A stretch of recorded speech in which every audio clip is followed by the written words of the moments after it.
Hello students, welcome to RBS polytechnic college Agra. मैं हूं Jitendra Singh, lecturer in electrical engineering department, और आज हम देख रहे हैं अपने सीएसपीए सब्जेक्ट का lecture 3, that is different type of control system. इसमें हम मेनली बच्चों 5 टाइप के कंट्रोल सिस्टम देखेंगे और उनके बारे में डिटेल पढ़ेंगे कि वो क्या क्या होते हैं। तो विदाउट वेस्टिंग टाइम स्टार्ट करते हैं आज का लेक्चर। देखिए, पहला बच्चों जो कंट्रोल सिस्टम है हमारा, या फिर कह सकते हैं सिस्टम, ये linear and non linear system होता है। लीनियर और नॉन लीनियर सिस्टम आपने पहले भी कई सारे सब्जेक्ट्स में पढ़ा होगा। देखिए, जैसे हमने आपको, अगर मैं रिकैप में ले जाऊं थोड़ा सा, फर्स्ट ईयर बेसिक्स में, तो आपने ओम्स लॉ पढ़ा होगा। याद है आपको ओम्स लॉ? ओम्स लॉ क्या कहता था? ओम्स लॉ भी एक लीनियरिटी को बताता था। क्या बताता था? कि जैसे वोल्टेज बढ़ेगा वैसे करंट बढ़ेगा, और वहाँ से कांस्टेंट हटेगा, एक प्रोपोर्शनल साइन हटेगा, तो एक कांस्टेंट आता था जिसका नाम V=IR क्या होता था? एक रजिस्टर होता था। याद होगा आपको। ऐसे ही देखिए, लीनियर सिस्टम कौन से होते हैं जो 2 काम करते हैं? कौन कौन से? एक तो वो सुपरपोजिशन थ्योरम, जो सुपरपोजिशन थ्योरम आपने पढ़ी होगी, और एक होमोजीनियटी को जो होमोजीनियस, या कह सकते हैं होमोजीनियटी को, जो दोनों लॉ को जो ओबे करते हैं वो लीनियर सिस्टम कहलाते हैं। आइए इसकी डेफिनेशन पे चलते हैं। देखिए, when an input x1 produce an output y1, यानी कोई इनपुट x1 आउटपुट y1 दे रहा है, ठीक है, और एक इनपुट है, जैसे सपोज करिए एक सिस्टम है, यहाँ पर आपने x1 लगाया और यहाँ पर y1 निकल रहा है, ये कोई सिस्टम 1 है। ऐसे ही अगर आप देखें तो कोई आउटपुट 2 है और वो x2 इनपुट दे रहा है और वो y2 निकल रहा है। अगर हम इन दोनों सिस्टम को ऐड करें, मतलब इसी सिस्टम पे, सिस्टम चेंज नहीं कर रहा हूँ, सिस्टम वही है, 1 के लिए भी 2 के लिए भी, मैंने वो नंबरिंग दे दी थी लेकिन सिस्टम वही है। अब मैं इस पे अप्लाई करता हूँ x1 प्लस x2, इनके साथ न्यूमेरिकल वैल्यू अल्फ़ा लगा दूँ या बीटा लगा दूँ, कुछ भी। जैसे सपोज करिए, मैं यहाँ बताता हूँ आपको, कलर चेंज कर लेते हैं, x1 plus alpha x1 plus beta x2 अगर हम कर रहे हैं, और हमको ये x2 है, और हमको अगर अल्फ़ा y1 प्लस, ये y1 है बच्चों, प्लस बीटा y2 अगर मिल रहा है, तो इसने किस लॉ को फॉलो किया? इसने सुपरपोजिशन लॉ को फॉलो किया, और ये सिस्टम क्या कहलाएगा? ये सिस्टम कहलाएगा लीनियर सिस्टम। तो आप देख सकते हैं, या मैंने लिखा भी है कि जब हमने इनपुट x1 दिया तो प्रोड्यूस y1 हुआ, जब इनपुट x2 दिया तो प्रोड्यूस y2 हुआ, और the combination alpha x1 plus x2 should produce, क्या करना चाहिए? Alpha y1 plus beta. तो ये हो सिस्टम होना चाहिए लीनियर। देयरफॉर लीनियर सिस्टम वो होते हैं जो प्रिंसिपल और सुपरपोजिशन एंड प्रोपोर्शनलिटी को ओबे करते हैं, और प्रोपोर्शनल कह सकते हो या फिर होमोजेनिटी कह सकते हो, उसको फॉलो करते हैं, ठीक है। ये बेटा हो गया लीनियर सिस्टम के बारे में। किसके बारे में बच्चों? लीनियर सिस्टम के बारे में। ये हो गया आपका लीनियर सिस्टम के बारे में। आगे चलते हैं। देखिए, नॉन लीनियर सिस्टम क्या होते हैं? सिंपल सी डेफिनेशन, जो होमोजीनियटी या फिर प्रोपोर्शनलिटी या सुपरपोजिशन थ्योरम को फॉलो करते हैं वो लीनियर कहलाते हैं, और जो इन लॉ को फॉलो नहीं करते हैं वो बेटा क्या कहलाएंगे?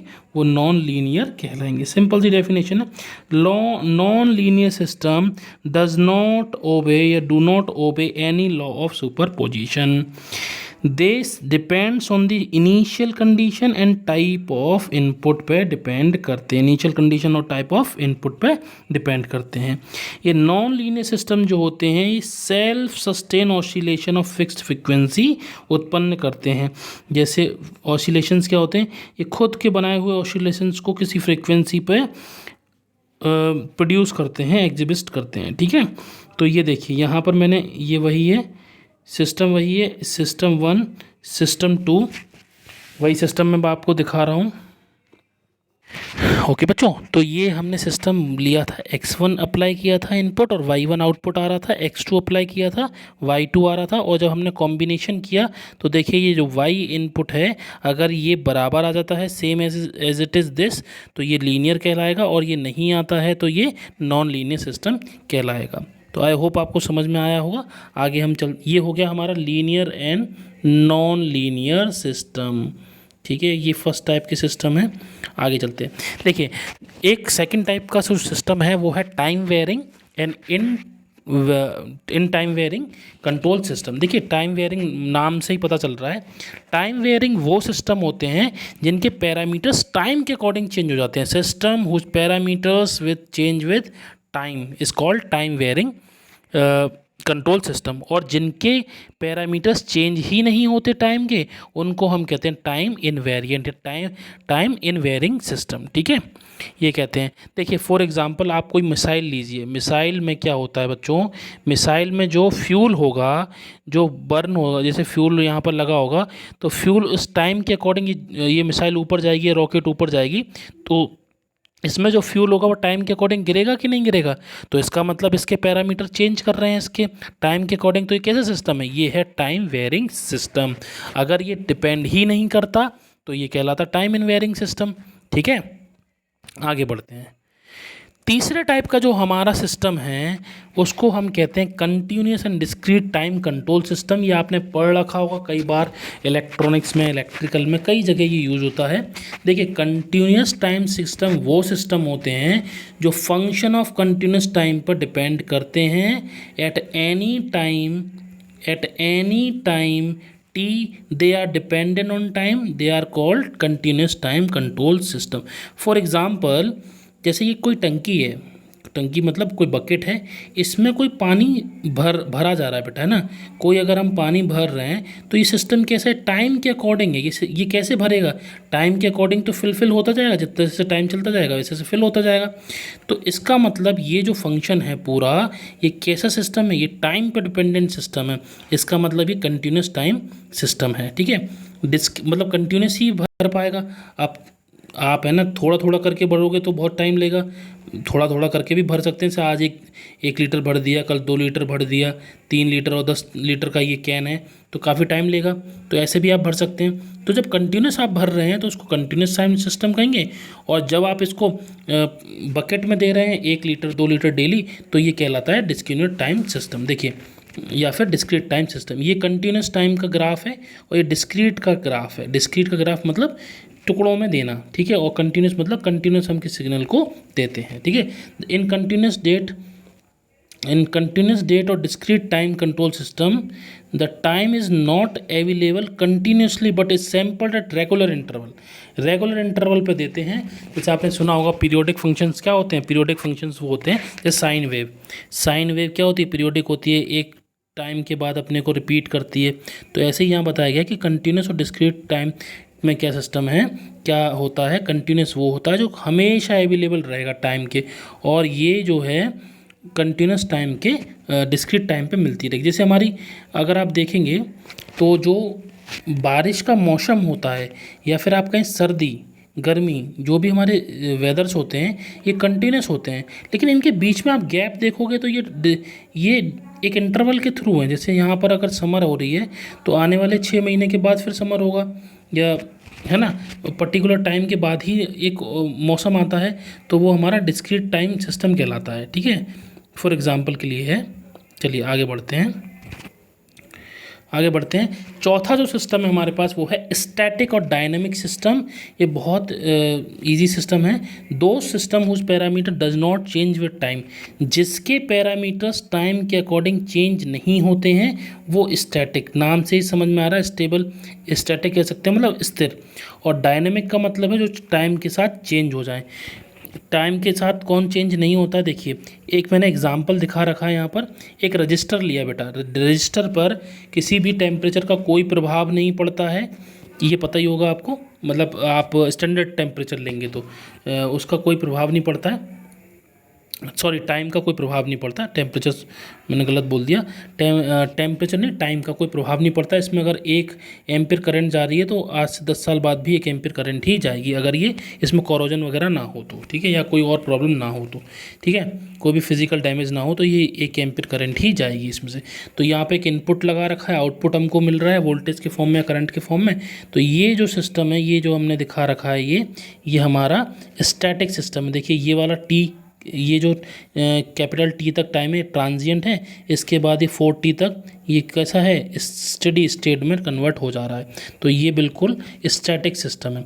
और जो डिपेंड करते हैं, पैरामीटर चेंज हो जाते हैं सिस्टम, वो कैसे कहलाते हैं, वो डायनामिक सिस्टम कहलाते हैं, जिसमें वोल्टेज रेगुलेटर है, टेम्परेचर कंट्रोलर है। ये तो आपको पता ही होगा, डायनामिक सिस्टम में टेम्परेचर कंट्रोल है। जैसे आपका कोई ऑटोमेटिक एसी कंट्रोलर लगा हुआ है, तो वो टेम्परेचर अगर चेंज हुआ बाहर का, तो यहाँ भी टेम्परेचर चेंज होगा। तो ऐसे ऐसे जैसे वेदर कंट्रोल होता है, ये उसमें डिजिट चेंज होती रहती हैं, वो भी क्या होती हैं, वो भी डायनेमिक सिस्टम होते हैं। आगे चलते हैं। This is not the last not the least, ये लास्ट हमारा सिस्टम है सिंगल इनपुट सिंगल आउटपुट। और एक और सिस्टम होता है इसी में, जो मैंने लिखा नहीं है यहाँ पर, मुझे बताना था, ये लास्ट में लिखा है मल्टीपल इनपुट मल्टीपल आउटपुट, ठीक है। हेडिंग्स मैंने एक ही दी है। सीसो बोलते हैं और इसको मीसो बोलते हैं। देखिए सीसो में क्या होता है, सिंपल सी बात है, अगर आपने कहीं पर एक इनपुट दिया और एक इनपुट मिला, तो आप ये सिस्टम क्या कहलाएगा, ये सिस्टम बच्चों कहलाएगा single input single output. Just simple, very simple, single input single output. Single input single output क्या होता है, देखिए ये ब्लॉक डायग्राम पूरा बना रखा है। यहाँ पर हमने एक इनपुट दिया है, अंदर कुछ भी हो रहा हो, अंदर बहुत सारी, जब मैं डेरिवेशंस वगैरह कराऊंगा तो बताऊंगा आपको। यहाँ इनपुट एक दिया है, यहाँ आउटपुट ही एक मिल रहा है, तो ये आपका single input single output system है। इससे कोई फ़र्क नहीं पड़ता अंदर क्या सिस्टम, प्लांट में क्या लगा हुआ है, ये प्लांट है, ये फीडबैक एलिमेंट है, ठीक है, मैंने बता रखा है कल आपको क्लास में। तो ये सब चीज़ें, इससे कोई फ़र्क नहीं पड़ता, हमारा सिंगल इनपुट सिंगल आउटपुट ये सिस्टम है। आगे बढ़ते हैं। देखिए जब हमारे पास कई सारे इनपुट होंगे, इस ब्लॉक डायग्राम में देखिए R1 एक इनपुट है, R2 एक इनपुट है, और यहाँ पर एक कंट्रोल आउटपुट निकल रहा है। मतलब कि हमारे पास अगर मल्टीपल इनपुट है और मल्टीपल आउटपुट है, तो ये कैसा सिस्टम कहलाता है, मीमो कहलाता है। कौन सा कहलाता है, मीमो का मतलब मल्टीपल इनपुट और मल्टीपल आउटपुट। फॉर एग्जांपल किसी केमिकल फैक्ट्री में अगर हम कुछ बना रहे हैं, कोई प्रोडक्ट बना रहे हैं, तो वहाँ पर टेम्परेचर प्रेशर और लिक्विड R1 R2 R3 से दिखा रखा है। ये बेटा पैरामीटर्स होते हैं जो फ्लो, लिक्विड के फ्लो को कंट्रोल करते हैं। अगर आपने टेम्परेचर कंट्रोल कर दिया तो कुछ और फ्लो आएगा, R2 को फ्लो करा दिया आपने, प्रेशर को कंट्रोल कर दिया तो कोई और फ्लो आएगा, R3 को कोई फ्लो करा दिया तो कोई और फ्लो आएगा। तो ये कैसे कहलाते हैं, ये कहलाता है मीसो सिस्टम। तो हमने 5 टाइप के सिस्टम पढ़ लिए हैं। मैं फिर से आपको रिकैप में ले जाता हूँ, एक बार फिर से हमने आज क्या पढ़ा है वो देखते हैं। देखिए हमने पढ़ा है आज 5 टाइप के सिस्टम। पहला linear and non linear system. Linear non linear system क्या होता है बच्चों, लीनियर और नॉन लीनियर सिस्टम वो होता है जो सिंपल प्रिंसिपल और सुपर पोजिशन और प्रोपोर्शनलिटी को ऑबे करते हैं, वो लीनियर सिस्टम कहलाते हैं। जो नहीं करते हैं वो नहीं कहलाते हैं। क्या, वो जो नहीं करते हैं वो नहीं कहलाते हैं। इनके ब्लॉक डायग्राम भी दिखा दिए थे ये पूरा, ठीक है। आगे चलते हैं। इसके बाद हमने पढ़ा था रॉकेट वाला एग्जाम्पल। रॉकेट क्या है, एक डायनेमिक सिस्टम है, क्योंकि इस पर टाइम डिपेंड करता है, तो ये कहलाता है टाइम वेरिएंट सिस्टम। और जो इस पर टाइम डिपेंड नहीं करता है, टाइम का कोई रिलेशन प्रभाव नहीं पड़ता, वो टाइम इनवेरिएंट कहलाता है। इसके बाद हमने पढ़ा था कंटिन्यूस, जहाँ पे टाइम अवेलेबल हो कंटिन्यूस रूप से, वो कंटिन्यूस सिस्टम कहलाएगा। जहाँ पे टाइम नहीं हो, रेगुलर इंटरवल के बाद मिले, वो डिस्क्रीट टाइम कंट्रोल सिस्टम कहलाएगा। फिर हमने पढ़ा था स्टैटिक का मतलब टाइम का कोई प्रभाव ना पड़े, किसी जिसके पैरामीटर्स पे does not change with time, जो जिसके पैरामीटर टाइम के अकॉर्डिंग चेंज ना हो, वो कहलाता है स्टैटिक सिस्टम। एग्जांपल भी देखा था। और जिसके पैरामीटर चेंज हो जाए टाइम के साथ, वो dynamic system. For example temperature controller, voltage regulator, ठीक है। आगे हमने सीसो पढ़ा था और मीसो पढ़ा था। सीसो एंड मीसो। सीसो क्या होता है, सिंगल इनपुट सिंगल आउटपुट, और मीसो होता है multiple input multiple output. Example हमने देख लिए थे और ये हमने किया था, ठीक है बच्चों। तो आज के लिए इतना ही। आज हम ये लेक्चर यहीं पर ख़त्म करेंगे। और मैंने जैसा आपको बता रखा है कि इसके जो नोट्स हैं अगर वो आपको चाहिए तो मैं व्हाट्सएप ग्रुप जो कॉलेज का ग्रुप है उस पर दे दूँगा। बाकी अगर आप मुझसे पर्सनली और कुछ प्रॉब्लम पूछना चाहते हैं तो वो jitendra.jesus@gmail.com पे पूछ सकते हैं। और कोई क्वेरी हो तो कमेंट सेक्शन में पूछ सकते हैं। तो आज के लिए इतना ही। Thank you so much for watching this video. Have a nice day.